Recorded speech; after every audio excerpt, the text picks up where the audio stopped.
इस सज्जन को क्या तकलीफ है भाई? क्या तकलीफ है इनको?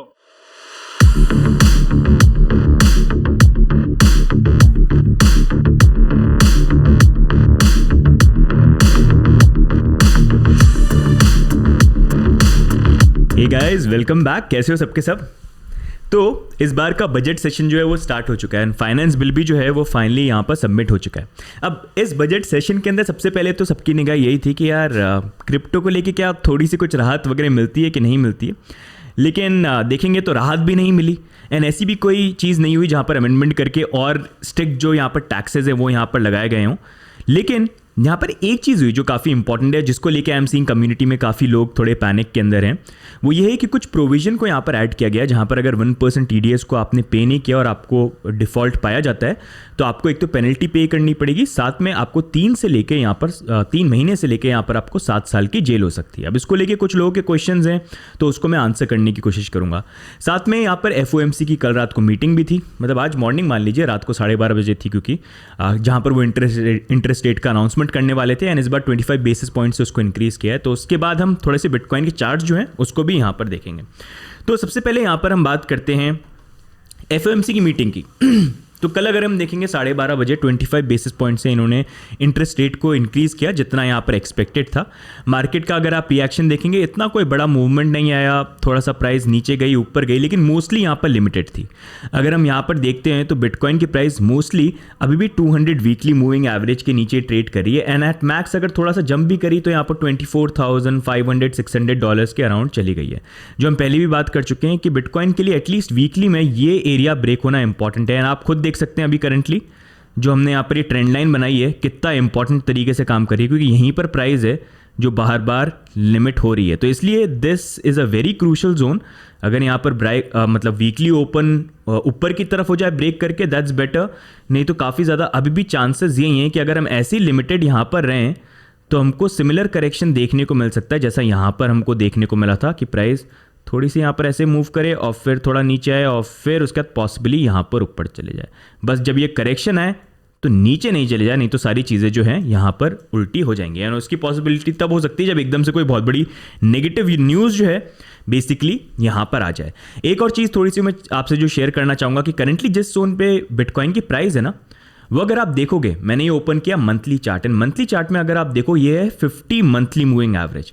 ये एक ऐसा मूविंग एवरेज है जो काफ़ी 200 वीकली से भी मैच करता है, but this is a very important moving average where you can see bitcoin के बॉटम हर बार कंफर्म हुए हैं।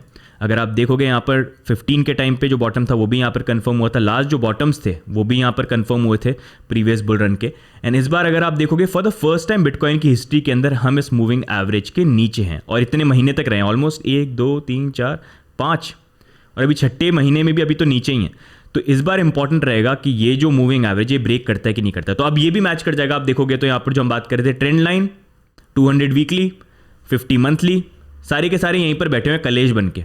तो एक कलेश जो है यहाँ पर ब्रेक होना इंपॉर्टेंट है। वो करेक्शन होके बोलता होता है या नेक्स्ट वीक तक हो जाता है, that's going to be important which will keep an eye on, आपको अपडेटेड रखेंगे।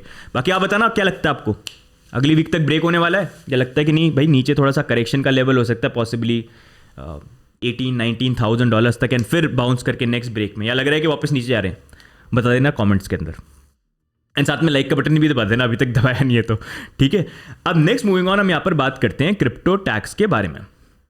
अब अगर हम देखेंगे कल एक अच्छी जो अनाउंसमेंट यहाँ पर यह था कि इस बार यह था कि 7 लाख के नीचे अगर आपकी पर्सनल इनकम होती है तो आपका कोई टैक्स नहीं लगेगा यहाँ पर। लेकिन क्रिप्टो को लेके कोई राहत का अनाउंसमेंट नहीं हुआ, अभी भी यहाँ पर फ्लैट 30% टैक्स ही है जो भी आप क्रिप्टो अर्निंग करते हैं उसके अंदर। साथ में कोई लॉस होता है तो वो लॉस आपका है, उस पर आप उसको सेट ऑफ नहीं कर सकते अपने प्रॉफिट्स के अगेंस्ट में, और साथ में हर ट्रांजैक्शन पे आपके 1% TDS यहाँ पर कटेगा। अब अगर आप देखेंगे यहाँ पर टैक्स को लेके एक चीज़ इंट्रोड्यूस करी गई। अब अगर आप देखेंगे फाइनेंस मिनिस्टर की जो स्पीच थी उसके अंदर तो उन्होंने कुछ नहीं बोला, लेकिन जब फाइनेंस बिल निकल के आया तो उसके अंदर जो चेंजेस है उसके अकॉर्डिंग उन्होंने किया ये कि अगर आप देखेंगे 1% TDS का जब इंट्रोडक्शन हुआ था लास्ट ईयर के अंदर तो वहाँ पर कोई पेनल्टी नहीं रखी गई थी कि अगर आपको कल को आपने TDS पे नहीं किया तो नहीं पे करने के लिए क्या पेनल्टी होनी चाहिए, जो नॉर्मली हर चीज़ में होती है कि अगर आपने कोई लॉ ब्रेक किया है तो उसके लिए पेनल्टी लगती है, हर चीज़ की होती है, राइट। अगर हेलमेट नहीं पहन के जा रहे हो तो पुलिस वाले भी रोक के पेनल्टी लगाते हैं ना। तो वैसे ही जो पेनल्टी था वो डालना भूल गए। एंड होता ही है जब नए एसेट के लिए टैक्स लॉज बनते हैं या इंडस्ट्री के लिए, तो ऐसे लूप होल्स निकलते हैं जो हर बार वो आने वाले बिल्स के अंदर धीरे धीरे चेंज कर सकते हैं। एंड क्रिप्टो के साथ भी यही होगा, आने वाले बिल्स के अंदर धीरे धीरे वो चेंज करेंगे यहाँ पर। तो उन्होंने यहाँ पर ये रिकग्नाइज किया कि 1% TDS तो डाल दिया हमने, लेकिन जो लोग पे नहीं करेंगे वो तो कोर्ट में जाके आर्ग्यू कर सकते हैं कि आपने तो फाइनेंस बिल में कोई पेनल्टी नहीं डाली है, तो मेरे ऊपर पेनल्टी कैसे लगाओगे आप, मैं तो लायबल नहीं हूँ पेनल्टी पे करने के लिए। तो ठीक है मैंने पे नहीं किया, लेकिन कोई पेनल्टी भी नहीं है तो मैं तो बच गया। तो लूप होल समझ में आ गया उनको। तो उन्होंने उसी लूप होल को फिल करने के लिए यहाँ पर पेनल्टी डाल दी है कि अगर आपने 1% TDS नहीं पे किया और पाया गया कि आपने यहाँ पर उसको ब्रेक किया, लॉ को कंप्लाई नहीं किया आपने, तो यहाँ पर आपको जितना भी TDS पे करना था, फॉर एग्जाम्पल आप मान लीजिए 50,000 रुपीज़, तो उतना ही आपको फाइन पे करना पड़ेगा। और साथ में 3 से लेके 7 साल तक, 3 महीने से लेके 7 साल तक की आपको जेल भी यहाँ पर हो सकती है। तो बेसिकली ये प्रोविजन इसलिए डाला गया है क्योंकि अगर कोई लॉ है, लॉ ब्रेक करने की कोई सज़ा नहीं होगी तो इंसान उस लॉ को फॉलो क्यों करेगा, राइट। तो उसी कारण से हर चीज़ का, ये जितने भी लॉ होते हैं उसको ब्रेक करने में कुछ ना कुछ यहाँ पर सज़ा होती है। तो वही चीज़ मिस कर दी थी इन्होंने, जो लूप होल था 1 साल के लिए, अब उन्होंने यहाँ पर जो है उसको ऐड कर दिया, ठीक है। तो इतना पैनिक करने वाली सिचुएशन नहीं है, this was bound to be there, right. ये पहले मिस कर दिया था, दे हैव एडेड दिस। अब यहाँ पर क्वेश्चन ये आता है कि 1% TDS जो है, ये TDS को लेकर जो ये लॉ आया है, तो अब हम TDS के लिए हम क्या, हमको पे करना है, किसको करना है, तो इसका मैं आपको आंसर देता हूँ, जो वैसे अभी भी सेम है जो हमने लास्ट 2022 के अंदर रिव्यू करके पूरे रूल्स आपको बताया था। आप अभी भी वो वीडियो चेकआउट कर सकते हो, तो उसमें आपको एक आइडिया मिल जाएगा। अगर आप यहाँ पर इंडियन एक्सचेंज के ऊपर ट्रेड कर रहे हो तो आपको टेंशन लेने की जरूरत नहीं, क्योंकि इंडियन एक्सचेंज की रिस्पॉन्सिबिलिटी है, वो खुद यहाँ पर TDS को पे करेंगे। अब अगर आप यहाँ पर डिसेंट्रलाइज एक्सचेंज या इंटरनेशनल एक्सचेंज को यूज़ करते हो तो वहाँ पर एक चीज़ जो डिफरेंट है वो ये है कि अगर आप देखोगे अभी भी जो एक लूप होल यहाँ पर कहीं ना कहीं बना हुआ है वो ये है कि अगर आप बाहर के एक्सचेंज में ट्रेड करते हो तो ये क्लॉज है कि आप जब आप इंडियन रेजिडेंट के अगेंस्ट में ट्रेड करते हो ना, तो आपको TDS पे करना है। तो जब आप डिसेंट्रलाइज एक्सचेंज को यूज़ करते हो, इंटरनेशनल एक्सचेंज को यूज़ करते हो, तो आपको पता नहीं है कि अगला बंदा यहाँ पर इंडियन है कि नहीं है। जब आप क्रिप्टो टू क्रिप्टो में ट्रेड करते हो, क्योंकि वो तो न्यूजीलैंड से भी हो सकता है, वो जापान से भी हो सकता है, वो यूरोप से भी हो सकता है, कहीं से भी हो सकता है। तो वहाँ पर वो एक लूप होल है जहाँ पर आप वैसे लायबल नहीं हो, लेकिन ये चीज़ आपको कोर्ट में प्रूफ करनी पड़ेगी। कल को अगर आप पे इन्वेस्टिगेशन आ गई तो आप कोर्ट में प्रूफ करना पड़ेगा कि देखो भाई मैं तो यहाँ कर रहा था तो मेरे को कैसे पता ये कौन है, कोई भी हो सकता है। लेकिन अगर आप क्रिप्टो टू INR अगर आप INR टू INR ट्रेड करो या क्रिप्टो टू INR ट्रेड करो, जहाँ पर फॉर एग्जांपल आप पीयर टू पीयर प्लेटफॉर्म को यूज़ करो, फॉर एग्जांपल लोकल बिटकॉइन या पैक्सफुल हो गया, या किसी इंटरनेशनल एक्सचेंज के अंदर, तो वहाँ पर क्या हो रहा है, जब आप ट्रांजैक्शन कर रहे हो तो अगले बंदे से ट्रांजैक्शन करोगे तो अगला बंदा bank account to bank account अगर आपको ट्रांसफर कर रहा है तो उसका इंडियन बैंक अकाउंट ही होगा। तो अगर उसका भी इंडियन बैंक अकाउंट है और वो इंडियन सिटीजन है तो वहाँ पर लायबल हो जाओगे आप TDS पे करने के लिए, तो वो आपको मैनेज करना पड़ेगा। तो उस चीज़ को थोड़ा सा अवॉइड करना आप, ऐसी जो सिचुएशन यहाँ पर आती है। तो बेटर यहाँ पर ये है कि इन अ वे अगर देखा जाए कि अगर आप ऐसी कोई चीज़ कर रहे हो, ट्रेडिंग वगैरह कर रहे हो, देखो ये ज़रूर है कि इंटरनेशनल एक्सचेंज पे एंड डिसेंट्रलाइज एक्सचेंज के ऊपर आप TDS पे करने के लिए वैसे लायबल नहीं हो एज पर लूप होल, जहाँ पर आप कोर्ट में आर्ग्यू कर सकते हो। लेकिन कल को आपके ऊपर इन्वेस्टिगेशन आ गई तो can you go through that process, जहाँ पर आप कोर्ट में जाके ये चीज़ प्रूफ करो कि ये सारी चीज़ थी। तो उस अकॉर्डिंग आप सोच लेना। बेटर यहाँ पर अभी सोल्यूशन यही है कि अगर आप ट्रेडिंग कर रहे हो या बाय कर रहे हो तो इंडियन एक्सचेंजेस को यूज़ करो, ताकि ये TDS वाला जो ये प्रोविजन अभी ऐड हुआ है ना, और पेनल्टी वगैरह जो चीज़ें आपके ऊपर लग सकती है वो नहीं लगे। तो ये बेसिकली यहाँ पर जो अभी हुआ है एग्जैक्टली ये चीज़ हुई है। अब इसको लेके अगर आपको मैं बताऊँ ना, मतलब इट्स सैड कि इंडिया के अंदर जिस तरह से क्रिप्टो के टैक्स लॉज इंट्रोड्यूस हुए हैं, क्योंकि इसने काफ़ी हद तक इंडिया के अंदर इंडियन एक्सचेंजेस का जो यहाँ पर जो वॉल्यूम है वो डिक्रीज़ कर दिया है। एंड ओवरऑल इंडस्ट्री के लिए भी इंडिया के अंदर अच्छा नहीं है। सबके सब जो है इंडिया को छोड़ के यहाँ पर जा चुके हैं, बड़े बड़े प्रोजेक्ट्स इंडिया से मूव आउट कर गए। Nobody wants to open a crypto startup in India, specially जो लोग टोकन को लॉन्च कर रहे हैं, everybody is moving out, right. तो that is not good because talent is moving out and this is going to haunt us in the future definitely. But we hope कि आने वाले टाइम पे government इस चीज़ को रियलाइज करे। अब इसी चीज़ को लेके मैं आपको कुछ और चीज़ें बताना चाहूँगा, कुछ इंडस्ट्रीज़ के बारे में हम यहाँ पर बात करेंगे। तो अगर आप यहाँ पर देखोगे ना, ये आप देख सकते हो गेमिंग इंडस्ट्री को लेके इस टैक्स के अंदर चेंजेस करे गए, जहाँ पर उन्होंने ये चीज़ बोला कि अब जो यहाँ पर TDS है, जैसे गेमिंग इंडस्ट्री में ये था कि आपको TDS वगैरह पे करना है जब भी ट्रांजैक्शन वगैरह आप करते हो यहाँ पर, और साथ में आपका जो लॉस है वो आप सेट ऑफ नहीं कर सकते। तो अब उनके लिए देखो इन्होंने चेंजेस ये कर दिए गेमिंग इंडस्ट्री के अंदर कि आपका जो TDS है, इनका भी 1% लगता है, वो आपका विनिंग पे लगेगा, विनिंग एंड डिपॉजिट्स पे, जब आप उनको यहाँ पर विड्रॉ करोगे। और साथ में यहाँ पर जो TDS लगने वाला है वो आपकी नेट अर्निंग के ऊपर लगेगा। तो मैं आपको यहाँ पर ये बिल दिखाता हूँ। आप बिल के अंदर देख सकते हो, any person responsible for paying to any person any income by way of winning online game during financial shall be deducted income tax on net winnings of his users account. तो net winnings, तो इसका मतलब ये है कि अगर आप ये ऑनलाइन गेमिंग वगैरह कर रहे हो तो आप लॉस जो है वो बेसिकली यहाँ पर सेट ऑफ कर सकते हो, और आपका TDS वगैरह भी जो है वो यहाँ पर आपके विनिंग के ऊपर जो है वो बेसिकली आप विड्रॉल जो कर रहे हो उसके ऊपर यहाँ पर कटेगा। तो इनके लिए भी अगर आप देखोगे यहाँ पर कहीं ना कहीं राहत आई है, जहाँ पर पहले इनके लिए ये भी नहीं था कि मतलब आप लॉस सेट ऑफ कर सकते हो या ऐसी कोई चीज़। तो हो सकता है पॉसिबली आने वाले टाइम के अंदर ये हमको क्रिप्टो के अंदर भी देखने को मिले, लेकिन अभी गेमिंग इंडस्ट्री और ये सारी जो चीज़ें हैं जैसे Dream11 और ये सारे के सारे, तो ये काफ़ी बड़ी industry compare to crypto industry जहाँ पर हम बहुत छोटे हैं। लेकिन just to give you an idea कि ऐसे लॉस के अंदर चेंज होता है, पॉसिबली शायद ऐसा भी कुछ हमको देखने को मिले। मतलब गेमिंग इंडस्ट्री में तो डाल दिया कि लॉस सेट ऑफ कर लो तुम, और TDS जो है वो भी ठीक है तुम्हारा, लेकिन क्रिप्टो के अंदर अगर आप देखो तो नहीं भाई, उसके अंदर सारी चीज़ें अभी हैं। तो ये मतलब just to give you an idea कि होते हैं ऐसे चेंजेस।